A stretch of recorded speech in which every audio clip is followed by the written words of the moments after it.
Hi friends, welcome to the Wild Side. I'm Steve Hall. A Hall of Fame for outdoor adventure most certainly would include the king of the wild frontier, Davy Crockett, somewhere near the top of the list. He was well known for his survival skills before becoming a congressman and later sacrificing his life at the Alamo. Crockett is still viewed as a hero in history, and some of his admirers stepped up for an outdoor adventure on the very land where Crockett was born.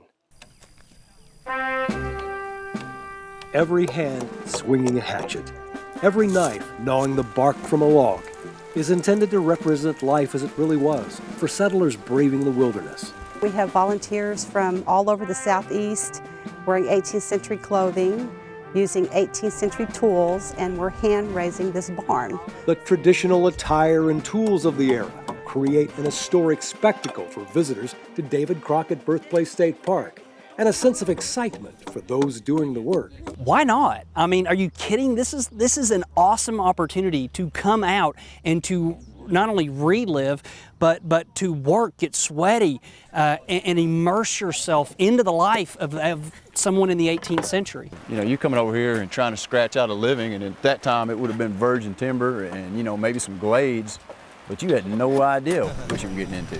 Many of these weekend volunteers have done this kind of work before, right here at the park, with construction of a small cabin typical of the ones built around the time of Davy Crockett's childhood.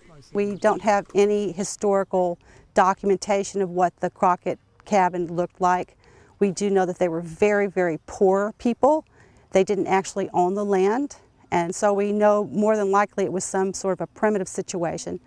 We know definitively that David Crockett lived here on this place, on this ground, and we're really lucky about that because in his autobiography, he wrote that he was born at the confluence of the Nolichucky River and Limestone Creek.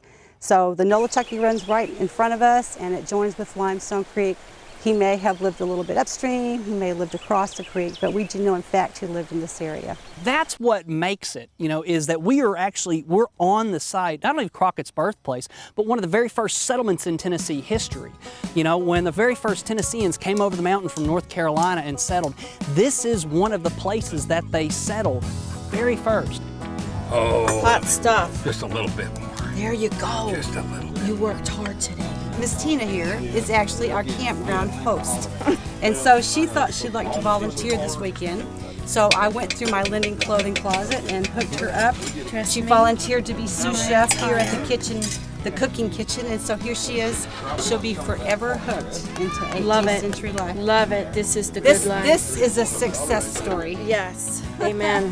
Thank you. Like the frontier people who were here before them, these reenactors have formed a community of friends for fellowship, sharing meals, playing games, and setting up a primitive camp together where families take safety in numbers. To educate people and to work and create and build something like this, you know, it's a family bond that you can't get any other way. And that in and of itself makes it worth it.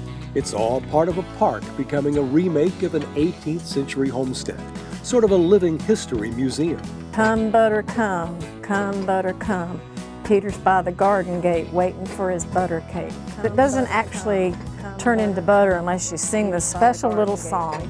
And it goes back to the 16th century.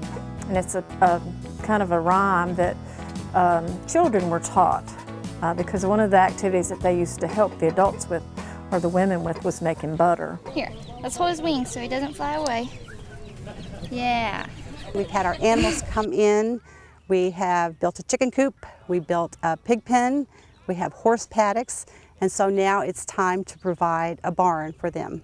It's going to be what's called a 2-crib barn. So it has, I think they're 12 by 12 structures. It'll have 2 cribs on each side.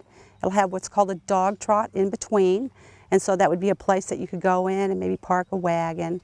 And we'll use it. We'll use it as a stable, you know, because we're building another horse paddock around the barn, which means we'll have 2 fields to feed our horses in, and we can transfer them from here.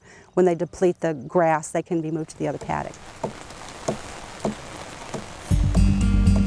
A drenching downpour brings a small dose of adversity, the kind of inconvenience those first settlers certainly would have faced. You know, that's the thing. That's the mindset you have to be into, because these guys didn't have the luxury of, you know, well, it's raining. Well, You know, you can't sit in the cabin all day because it's raining. You've got to kind of get into their mentality. You know, and plus we have the luxury of not having to worry about people trying to kill us the whole time we're doing this. Oh yes, the deadly conflicts with Native Americans in a time of treaties with lines drawn literally in the sand. Back in 1763, when Europeans started to settle in this area, there was a lot of conflict with the Cherokees because the Cherokees had the land and the white people wanted it, and so they would fight about it. The native people got the raw end of the deal over that because basically we succeeded by technology and sheer, lust for land more than anything. But none of that dampens admiration reenactors have for the grit, gumption, and ingenuity of their forefathers. I was tasked with making wooden pegs for the barn that they're raising over here. They'll be drilling holes soon, and this is a locust wood, and so they'll be taking those pegs and driving them in, and they'll expand when they get wet, and they'll never come out. Very strong way of building. When she's not shouldering logs and being inspired by history, this hardworking woman teaches kindergarten. Life was so simple back then, and I think we've lost a lot of that. Everything back then had a purpose. It was practical. Everything they did, everything they wore. Technology is good and it can take you places, but I think it's just as important to hold on to the heritage and the history and where we came from and why they did the things that they did. And even after more than 2 centuries of changing perspectives, Davy Crockett remains a hero in the minds of many. Not without fault, but a man who stood tall in his time and is often merged with myth by modern dramatic media. As you can see, well, if you panned around, we're not on a mountaintop, and it wasn't actually Tennessee, so the popular song was wrong on a couple of counts. It was actually known as the state of Franklin for a short number of years, and Crockett was born here on the riverbank in the state of Franklin, so kind of an interesting take on the Disney song. So. Now you're bursting all my bubbles. Please tell me the part about him killing a bear when he was only 3 is true. We're going to go ahead and say that's living legend.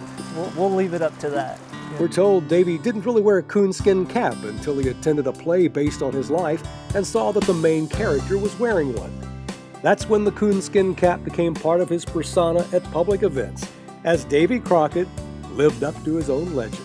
I was definitely inspired by Disney movies and, all the corny stuff everybody was back then. And, hopefully we can set an example for the next generation, just like, Boone set an example and Crockett set an example and Simon Gertie and so many other people that aren't even mentioned, laid the groundwork to spark a little imagination. And, maybe there's some 5-year-old kid wandering around out our days and be like, hey, I want to be just like that grungy guy right there, So hopefully somebody will get that. After a rainy 3-day weekend, there was still work to be done on the barn, and we're told there are plenty of other projects planned for the future if you are inclined to put on period clothes, pick up period tools, and get to work. You can go to our website, wildsidetv.com, to guide you to David Crockett Birthplace State Park, where they welcome old-timers as well as first-timers to get connected with the past.